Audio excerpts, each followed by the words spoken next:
हिमाचल महल आनंदमय हो गया। देवी पार्वती, गणेश और कार्तिकेय की विदा के समय हिमाचल में सभी भाव विभोर हो गए।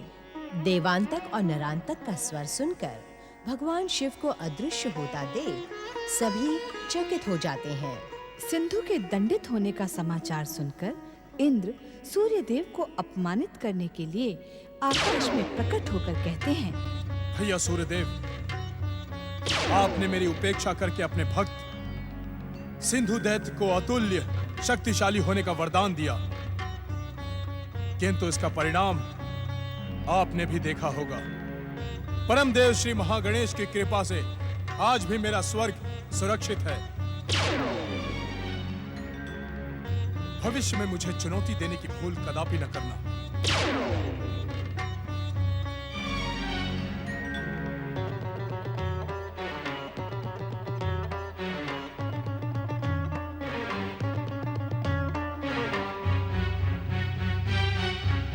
अब आप मौन क्यों हैं सूर्यदेव? क्या आपके भक्त सिंधु दैत्य की असफलता आपको मौन रहने को विवश कर रही है? भैया इंद्र, मुझे अपनी भूल पर पश्चाताप हो रहा है। आज मैं ये समझ सका कि भाई भाई के मध्य शत्रुता का परिणाम कभी भी शुभ नहीं होता। सत्य तो यह है देवराज कि मैं सिंधु को वरदान देने के लिए विवश था। यदि तपस्या और आराधना का प्रतिफल न दिया जाए तो संसार में तपस्या और आराधना की परंपरा समाप्त हो जाएगी। जब सत्य की परंपरा का आपको ज्ञान है तो पश्चाताप क्यों? वरदान देते समय मैंने ये नहीं सोचा था देवराज कि एक असुर अपनी असुरता कभी नहीं छोड़ सकता। सिंधु ने मुझसे वरदान पाकर देवाधिदेव महादेव पर आक्रमण करने का दुस्साहस किया और श्री महागणेश के अवतार मयूरेश्वर ने उसे उचित दंड दिया। भैया सूर्यदेव, आपको अपमानित और प्रताड़ित करने के लिए मैं व्याकुल था, किंतु आपसे भेंट होने के पश्चात आपके विराट व्यक्तित्व से मेरा परिचय हो गया। आपने अपनी भूल मानकर भाई भाई के संबंधों को और दृढ़ कर दिया। मेरा प्रणाम स्वीकार करें। देवराज, स्वर्गाधिपति होने के कारण स्वर्ग पर आने वाले संकटों से सचेत रहना आपका परम कर्तव्य है, परंतु मुझे मेरे कर्तव्यों का भली भांति ज्ञान है। अब मैं वहीं जा रहा हूं जहां मेरा कर्तव्य मेरी प्रतीक्षा कर रहा है। मैं जानता हूं भैया इंद्र, मैं जानता हूं इस समय आप देवांतक और नरांतक की तपस्या में बाधा पहुंचाने जा रहे हैं, परंतु यह अनुचित है। आपका यह प्रयास कभी भी सफल नहीं होगा।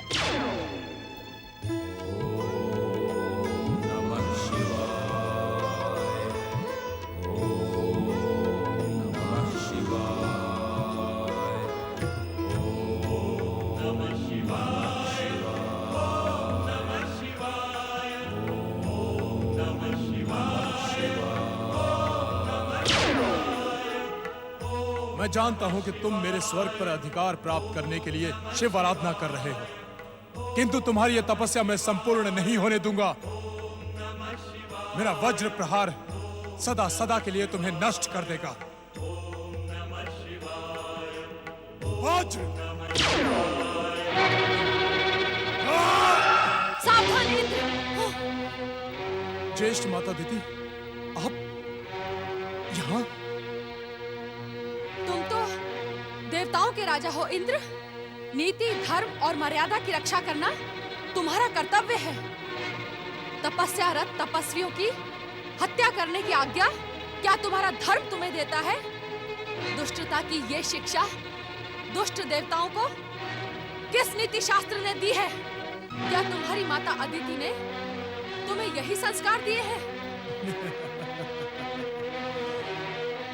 प्रश्न नीति, मर्यादा, धर्म, संस्कार का नहीं है माता। राजा और उसके राज्य के लिए भविष्य में जो संकट बने उसका अंत करना राजा का प्रथम कर्तव्य है। किस कर्तव्य का स्मरण करवा रहे हो तुम? हाँ? अवसर मिलने पर भी अपने शत्रुओं को जीवित छोड़ना क्या उचित है? क्या इस भूल के लिए भविष्य इंद्र को क्षमा करेगा? भविष्य तुम्हें क्षमा करे अथवा न करे, किंतु दैत्य माता दिति तुम्हें कदापि क्षमा नहीं करेगी। आपके क्षमादान की मुझे आवश्यकता नहीं है माता। देवांतक और नरांतक हमारे शत्रु हैं और शत्रु का अंत कर देना नीति सम्मत है। सावधान इंद्र, यदि तूने तपस्यारत देवांतक और नरांतक पर वज्र प्रहार करने की भूल की, तो मैं अपनी परम दैत्य शक्ति से तुझे इसी समय भस्म कर दूंगी। दैत्य शक्ति प्रकट हो।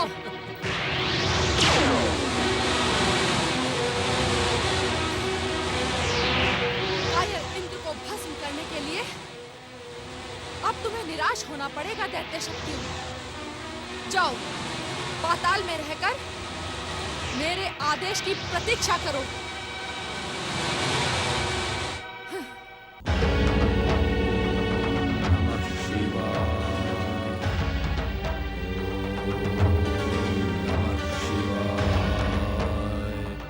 अपनी मूर्खता को विराम दो देवांतक नरांतक। मैंने तुमसे पहले भी कहा था, अब फिर कह रही हूं कि शिव आराधना में अपना समय व्यर्थ ना करो। शिव तुम्हें कदापि वरदान नहीं देंगे, क्योंकि वे महागणेश के अवतार श्री गणेश के पिता हैं। महागणेश ने पहले ही तुम्हारे लिए भविष्यवाणी कर दी थी कि उनका अवतार तुम्हारी मृत्यु का कारण बनेगा। इंद्र के वज्र से तुम्हारे जीवन की रक्षा करने वाली दैत्य माता दिति ही तुम्हारी शुभ चिंतक है। हाँ, तुम्हारी शुभ चिंतक है। उसकी आज्ञा मान लेने में ही तुम्हारा कल्याण है। अपनी तपस्या को विराम दो मूर्खों। शिव आराधना का त्याग करो।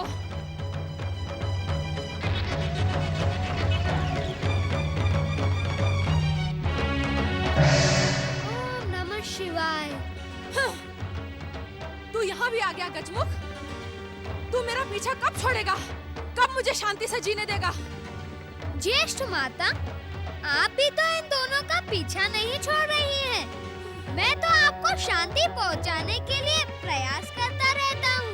मैंने आपसे कितनी बार प्रार्थना की कि आप मेरी माता अदिति के साथ शांति पूर्वक रहें, परंतु आपके मन में तो नागिन जैसा क्रोध का विष भरा है। बहुत कट। उस नागिन जैसे विष के कारण ही आप पुनः क्रोधित हो रही हैं। अभी भी विलंब नहीं हुआ है ज्येष्ठ माता। मेरे साथ चलकर आप माता अदिति के आश्रम में सुख पूर्वक निवास करें।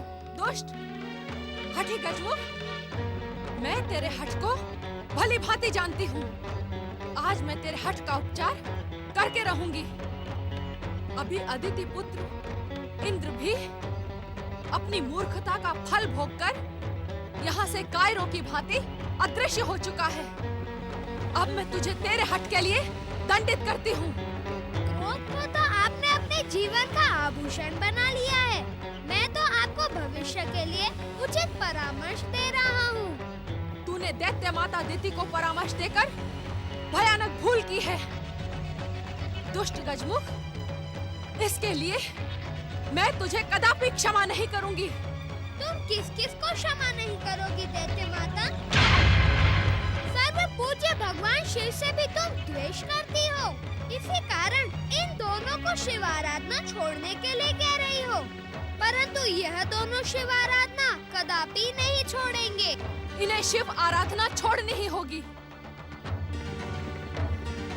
मेरी आज्ञा मानकर इन्हें परम पिता ब्रह्मदेव जी की आराधना करनी ही होगी।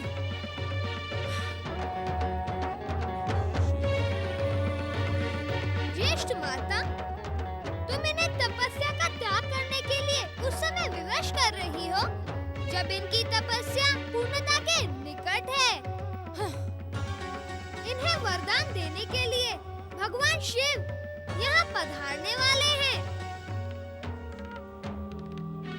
मेरी बात मानो सुनो ज्येष्ठ माता, यदि तुम भगवान शिव शंकर द्वारा इन्हें वरदान देते हुए देखना नहीं चाहती, तो चलो मेरे साथ अदिति आश्रम। तू मुझे और क्रोध दिलाने की भूल ना कर महोत्कट, अन्यथा मैं अपने क्रोध से दैत्य शक्ति प्रकट कर तुझे क्षण मात्र में भस्म कर डालूंगी। ये वो गुण नहीं है जिसे चींटे खा जाए। दक्ष पुत्री दिति, श्री महागणेश के अवतार महोत्कट को भस्म करने की बात कहकर तुम अपने और दैत्यों के सर्वनाश के पथ पर आगे बढ़ रही हो। सावधान!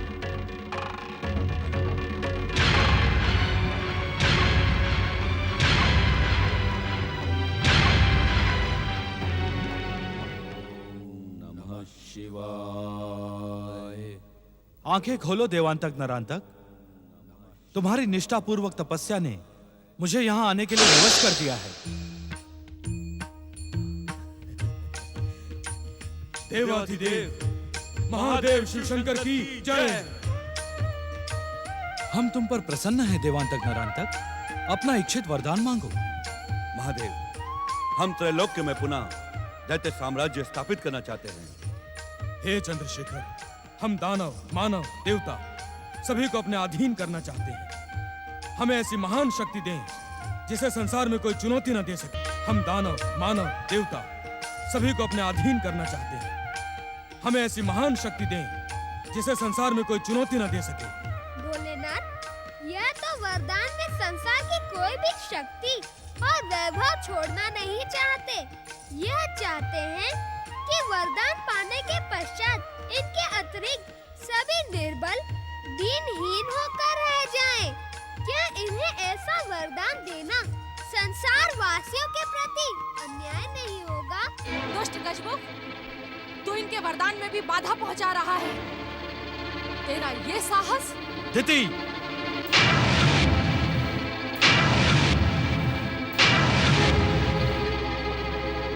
आपने हमें वरदान नहीं दिया महादेव। देवांतक नरांतक, हम तुम्हारी तपस्या से प्रसन्न हैं, परंतु हम तुम्हें ऐसा कोई वरदान नहीं देंगे जिससे संसार के सामने संकट जन्म ले।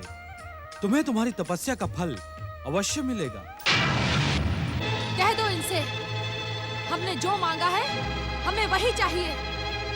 इससे कम हम कुछ नहीं लेंगे, अन्यथा आप हमें वरदान दिए बिना ही यहाँ से लौट जाएं। ऐसा न कहो ज्येष्ठ माता, आपके कारण इन्हें कुछ भी प्राप्त नहीं होगा और निराश होकर यह दोनों अपने प्राण त्याग देंगे। देवांतक, नरांतक, आशुतोष भगवान शिव तुम्हें जो भी वरदान देंगे वह तुम्हारे हित में होने के साथ ही श्रेष्ठ होगा। तुम दोनों इनसे प्रार्थना करो कि हमें निराश ना करें, जो हमारे योग्य हो वह हमें प्रदान करे। हम तुम्हें निराश नहीं करेंगे देवांतक नरांतक, और ना ही तुम्हारे प्रति कोई अन्याय करेंगे। हम तुम्हें अतुल्य असुर शक्ति के साथ इच्छानुसार रूप बदलने, असुर सेना प्रकट करने का वरदान देते हैं। वत्स नरांतक, आज्ञा महादेव। तुम्हारा अधिकार पृथ्वीलोक पर रहेगा। देवांतक, तुम स्वर्ग के अधिपति बनोगे, परंतु ध्यान रहे, यदि तुमने ऐसा कोई अन्याय और अत्याचार का आश्रय लिया तो तुम संहार के पात्र बन जाओगे। अरे मूर्खों, कम से कम शिव शंकर से अमरता का वरदान तो मांग लो। यदि अमरता का वरदान ना मिले तो कठिन मृत्यु का वरदान मांग लो। आशुतोष, यदि आप हम पर प्रसन्न हैं तो हमें ऐसा वरदान दें कि हमें देवता, दानव, मानव, त्रिदेव और त्रिदेवियों में कोई न मार सके। यदि आप हमें वरदान दें तो हम सदा आपकी महिमा का गुणगान करेंगे। तथास्तु।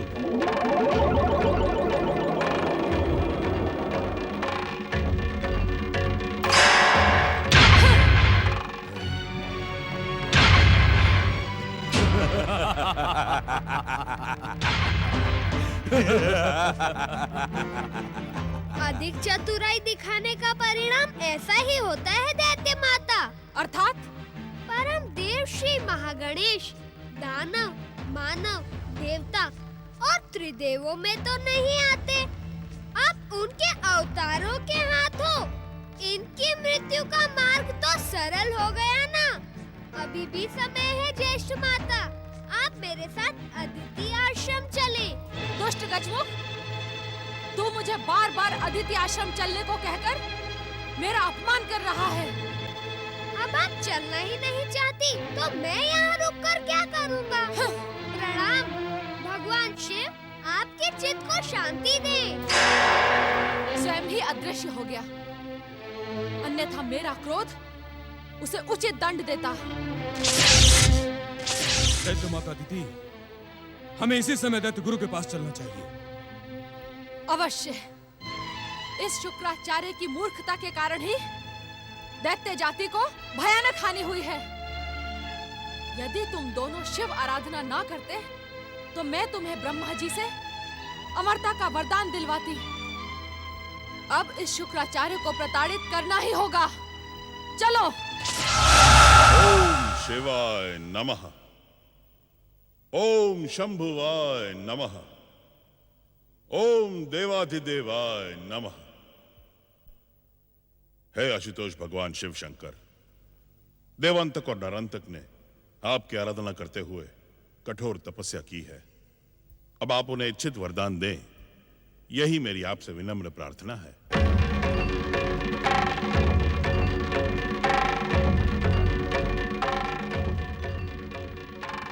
आपके आराध्य शिव शंकर ने देवांतक और नरांतक की कठोर तपस्या को अनदेखा करके उन्हें अनमना और अधूरा सा वरदान दे दिया है। देवांतक, नरांतक, हम तुम्हारी तपस्या से प्रसन्न हैं, परंतु हम तुम्हें ऐसा कोई वरदान नहीं देंगे जिससे संसार के सामने संकट जन्मे। तुम्हें तुम्हारी तपस्या का फल अवश्य मिलेगा, परंतु ध्यान रहे, यदि तुमने ऐसा कोई अन्याय और अत्याचार का आश्रय लिया तो तुम संहार के पात्र बन जाओगे। दैत्यों के आराध्य बनने का ढोंग करने वाले शिव नहीं चाहते कि दैत्यों का उत्कर्ष हो। वे दैत्य साम्राज्य को तीनों लोकों में स्थापित होते देखना नहीं चाहते। और इसके दोषी आप हैं शुक्राचार्य, आप। अपनी शिव भक्ति के कारण आप दैत्यों को शिव आराधना का परामर्श देकर उन्हें भ्रमित करते हैं। भ्रमित। अपना दोष दूसरे के मस्तक पे मढ़ देना आपका स्वभाव बन गया है दैत्य माता। देवांतक और नरांतक महादेव से इच्छित वरदान अवश्य प्राप्त करते हैं, परंतु आपकी उपस्थिति ने शिव को क्रोधित कर दिया है। आपके कारण दैत्य जाति की भयानक हानि हुई है। दैत्य जाति आपको कदापि क्षमा नहीं करेगी। आप अपने क्षमादान की चिंता करें शुक्राचार्य।